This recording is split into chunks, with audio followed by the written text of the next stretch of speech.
امریکی اخبار Washington post کی رپورٹ کے مطابق پینٹاگون نے ایران پر حملوں کی ابتدائی 2 دنوں میں $5.6 ارب کے ہتھیار استعمال کیے۔ واشنگٹن پوسٹ نے امریکی حکام کا حوالہ دیتے ہوئے بتایا کہ ظاہر ہوتا ہے کہ امریکی فوج نے قلیل مدت میں بہت بڑی تعداد میں جدید اور مہنگا اسلحہ استعمال کیا۔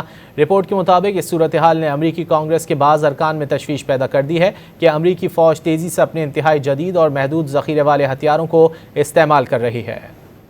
امریکی اخبار واشنگٹن پوسٹ کی رپورٹ کے مطابق پینٹاگون نے ایران پر حملوں کی ابتدائی 2 دنوں میں $5.6 ارب کے ہتھیار استعمال کیے۔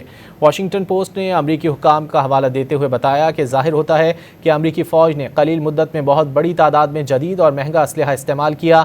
رپورٹ کے مطابق اس صورتحال نے امریکی کانگریس کے بعض ارکان میں تشویش پیدا کر دی ہے کہ امریکی فوج تیزی سے اپنے انتہائی جدید اور محدود ذخیرے والے ہتھیاروں کو استعمال کر رہی ہے۔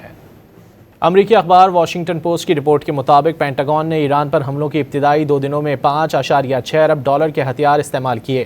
واشنگٹن پوسٹ نے امریکی حکام کا حوالہ دیتے ہوئے بتایا کہ ظاہر ہوتا ہے کہ امریکی فوج نے قلیل مدت میں بہت بڑی تعداد میں جدید اور مہنگا اسلحہ استعمال کیا۔ رپورٹ کے مطابق اس صورتحال نے امریکی کانگریس کے بعض ارکان میں تشویش پیدا کر دی ہے کہ امریکی فوج تیزی سے اپنے انتہائی جدید اور محدود ذخیرے والے ہتھیاروں کو استعمال کر رہی ہے۔